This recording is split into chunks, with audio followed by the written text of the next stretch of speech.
That little white cube you drop in your coffee. It's not just sugar. It's a blueprint. A tiny, perfect crystal that built empires, fueled revolutions, and hacked the human brain. Its story isn't sweet. It's a story of scorching heat, of brilliant minds, and of a relentless hunger for power that started in a single plant, and ended up inside every one of us. Today, we're putting a single crystal of sugar on trial. We'll trace its journey from a tropical grass in New Guinea to the engine of a global machine, and uncover how its hidden logic still rules our world, and our cravings, 1 teaspoon at a time. Barbados, 1789. Forget everything you know about a tropical paradise. We are in Hell's Kitchen. The air is a physical weight. It's 120 degrees, thick with sweet, cloying steam that sticks to your throat and a sharp sting of lime that burns your eyes. This is the boiling house. And that roaring sound is the machine. It's called the Jamaica train. Not a train on rails, but a train of heat. 6 enormous copper kettles, each one a massive open throat, mouth open to the air like some furnace-bellied animal. They march in a line, each one sitting a little lower than the last, creating a cascade of boiling death. In the first kettle, the clarifier, raw cane juice, green and grassy, is mixed with lime to purge its impurities. In the last, the tiche, it has become a thick, volcanic syrup on the verge of crystallization. An expert, the lead boiler, must read this liquid like a sacred text. He dips a ladle, lets the syrup sheet off. Too slow, it'll burn. Too fast, the crystals won't form. One mistake can ruin the entire batch, a mistake often paid for in flesh. Outside, another sound. A constant, high-pitched scream. That's the 3-roller mill.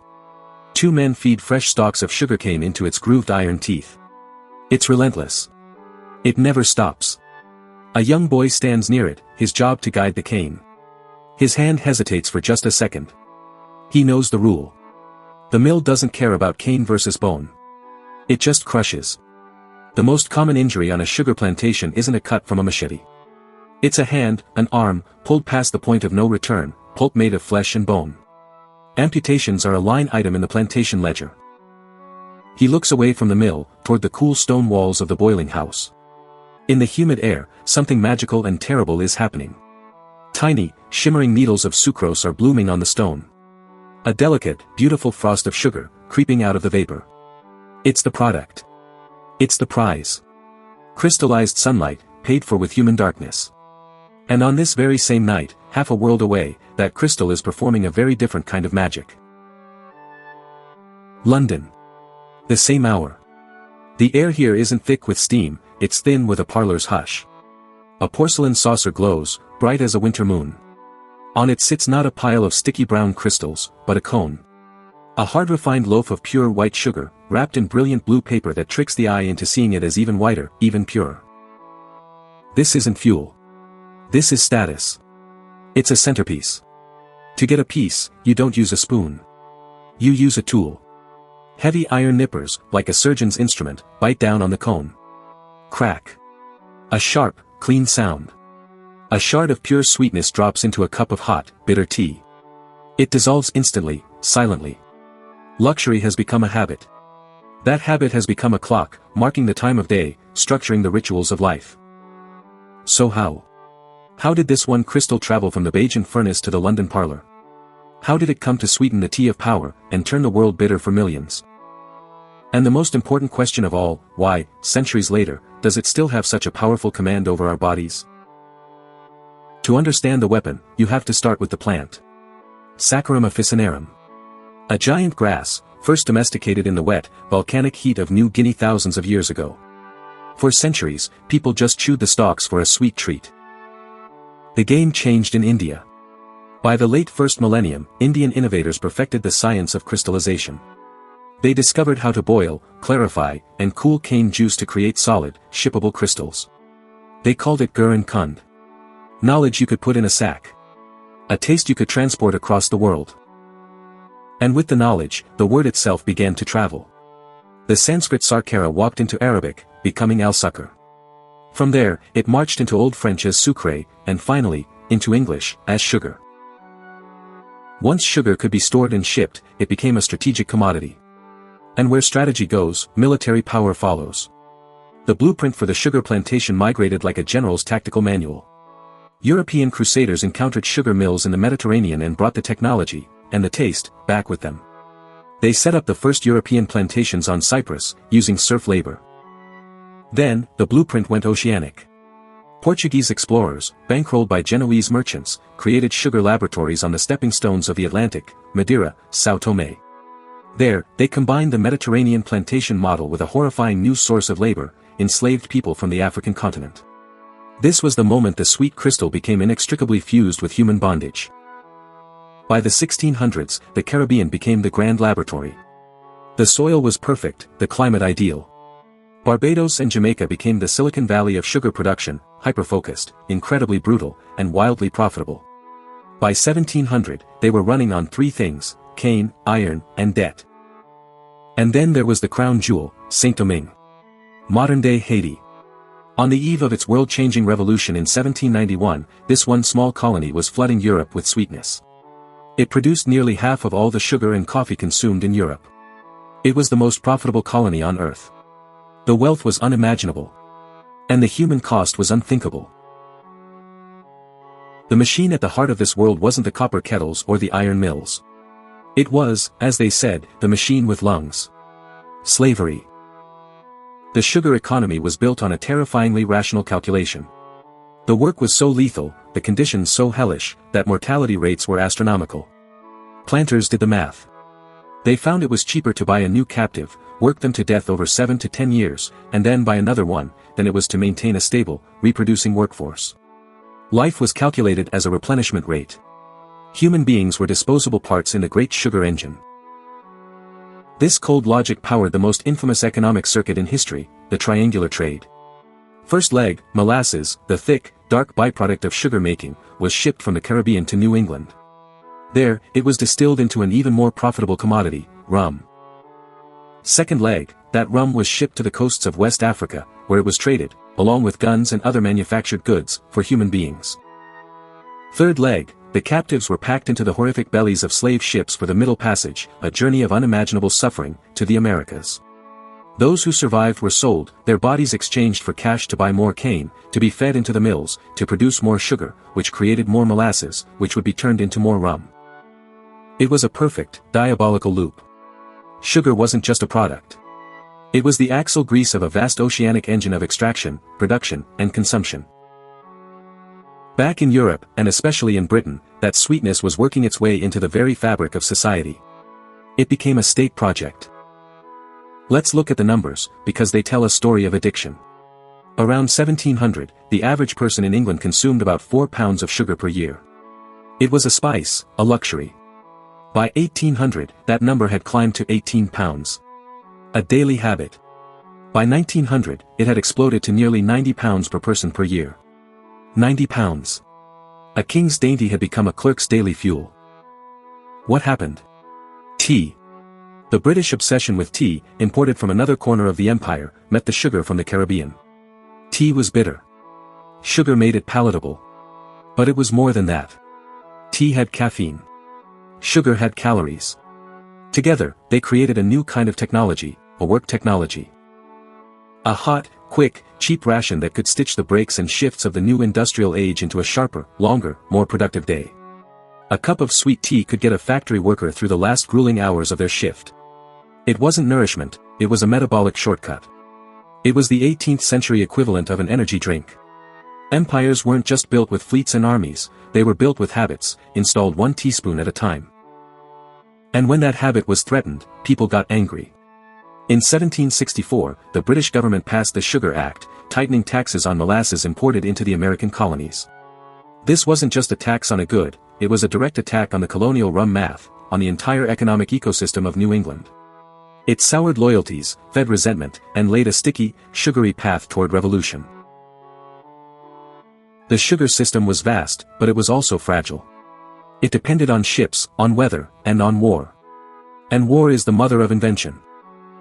It's 1811. Napoleon is master of Europe. His one great enemy, Britain, rules the waves. The British Royal Navy has blockaded the continent, choking off the supply of Caribbean cane. Coffee without sugar is a crisis for the French café. Napoleon, a master of logistics, issues a decree: we will make our own sugar. He orders the mass planting of a humble root vegetable, the sugar beet. It was a massive gamble. But French scientists and engineers rose to the challenge. They developed new industrial processes to extract and crystallize sucrose from beets. By 1813, factories were sprouting like rows of beets themselves. A continent was severing a colonial vein, learning to sweeten itself from its own soil. The blockade had forced a pivot, proving that sugar was not just a crop, but a system that could adapt to power. But the biggest revolution came not from a general, but from an engineer. A free man of color from New Orleans named Norbert Rillieux. Remember the Barbados boiling house? The open kettles, the scalding steam, the men whose flesh was constantly being blistered and burned? For centuries, that was the only way. Hot, inefficient, and deadly. Rillieux, a brilliant chemical engineer trained in France, looked at this brutal process and saw a flaw in the physics. In the 1840s, he designed and patented a device that would change everything, the multiple effect evaporator. It was a series of sealed vacuum chambers. Here's the genius: water boils at a lower temperature in a vacuum. Rillieux's invention used the steam from the first heated chamber to boil the juice in the next chamber, which was at a slightly lower pressure. It created a cascade of self-powering, low-temperature boiling. You could now see syrup thicken through sight glasses at 70 degrees Celsius, not a screaming 120. It used far less fuel. It produced a higher quality, whiter sugar. And most importantly, it saved lives. No more open pans of boiling syrup. Fewer scalded men. Fewer deaths. Engineering had changed ethics by changing risk. Norbert Rillieux didn't just redesign a machine, he redesigned the boil itself, saving sugar and bodies. And just as the process became more controlled, so did the product. In Bohemia, in 1843, a refinery director named Jakub Christoph Rad watched his wife cut herself while chipping shards from a hard sugar loaf. Annoyed and inspired, he created a press to mold moistened sugar into small, uniform blocks. The sugar cube was born. Sweetness was now modular. A domestic technology for perfectly dosing desire. Habit, packaged by the unit. Sugar wasn't just a product. It was now a massive, global industry. With industry comes industrial-scale risk. And sometimes, the byproducts of progress spill over in the most terrifying ways. Boston, January 15, 1919. It's an unseasonably warm day. In the city's north end stands a colossal steel tank, 5 stories tall. It holds 2.3 million gallons of crude molasses, waiting to be distilled into industrial alcohol. For months, residents had heard the tank groaning. They saw dark, sticky molasses weeping from its seams. The company ignored the warnings. Just after noon, as workers sat down for lunch, the groaning stopped. It was replaced by a sound like artillery fire, a series of metallic shrieks as rivets popped like machine gun bullets. Then, the entire tank failed. 2.3 million gallons, 12,000 tons, of molasses surged out as a 25-foot-high wave, moving at an estimated 35 miles per hour. This wasn't a gentle tide. It was a sticky, brown tsunami. It smashed into the firehouse, crushing it. It buckled the steel girders of the elevated railway, lifting a train car right off the tracks. Buildings were knocked from their foundations. The wave picked up men, women, children, and horses, crushing and suffocating them in its viscous grip. When it was over, 21 people were dead. 150 were injured. The cleanup was a nightmare. The warm molasses cooled in the winter air, turning into a thick, inescapable glue. For weeks, the entire city smelled sickly sweet, like a giant cookie factory of death. The Great Molasses Flood revealed the terrifying scale of the sugar industry. It proved that this simple taste was now an industrial force powerful enough to literally flood a city. A byproduct had become a city-scale hazard. So let's draw the pattern. Let's connect the dots from the boiling house to the Boston flood to the pantry in your own kitchen. Sugar is crystallized sunlight. It's a portable, storable, taxable energy technology. But its real power isn't economic, it's biological. Its empire is built not just with tariffs and fleets, but with habits wired directly into our brains.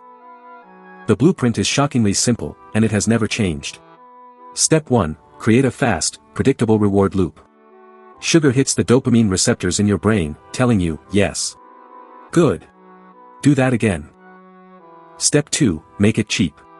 The entire history of sugar has been a relentless drive to lower the cost, from slave labor to vacuum evaporators to government-subsidized high-fructose corn syrup. Step 3. Nest it inside daily rhythms. Tea breaks, coffee breaks, birthday cakes, after-dinner desserts, morning cereals, rations for soldiers. Weave it into culture until it feels natural, inevitable. The brain learns the loop: stimulus, craving, reward. Relief now, invoice later. Notice the symmetry of power. On the plantations, sugar organized labor with the external instruments of heat, coercion, and violence. In our modern cities, sugar organizes our attention and time with the internal instruments of comfort, craving, and repetition. Same pattern, different tools. Extraction on the outside, compliance on the inside. The crystal is not just sweet. It's a training device. For bodies, and for empires. That ghost persists. The logic of the plantation is now the logic of the supermarket aisle. Walk through any grocery store. Processed foods lace nearly every product with added sugars, often hidden behind dozens of euphemistic names on the label. High-fructose corn syrup is the modern muscovado, the cheap, unrefined, brutally efficient energy source that underpins the entire system. And the invoice has come due. Today, more than 1 in 10 adults worldwide lives with diabetes. We can read the rise of cheap sweetness in our own bodies as clearly as an archaeologist reads it in the tooth enamel of ancient skeletons. The labor echo is still there, too. In the cane fields of Central America, cutters still swing machetes under murderous heat. A mysterious epidemic of chronic kidney disease, CKD, is clustered around these sugar workers, mapping the body's catastrophic failure when hydration, electrolytes, and rest are still priced as luxuries. And the policy residue is all around us. Tariffs, quotas, and massive subsidies still tilt global markets, keeping sugar artificially cheap. Marketing departments and food formulation scientists hook our palates early, starting with breakfast cereals for children. For many of us, a state-sanctioned habit begins at breakfast and never really ends. The diagnosis is clear: the plantation logic, concentrate energy, mask the costs, and habituate the consumer, still drives both our global supply chains and our deepest cravings. The facets of that first crystal from Barbados now live in our bloodstream, our calendars, and our brains. The question is no longer who paid for it then. It's about how we, all of us, can stop paying for it now. We untangle these hidden histories every single day. If you think the story of sugar is wild, you need to see our investigation into the most dangerous color in history, which we've put right on the screen for you to watch next. Now for my question today, and be honest, what's the one sugary snack you just can't quit? For me, it's gotta be chocolate chip cookies. Let me know yours in the comments below. I read every single one. And if you want to understand the hidden architecture of your world, make sure you subscribe and ring that bell. You'll never see your pantry the same way again.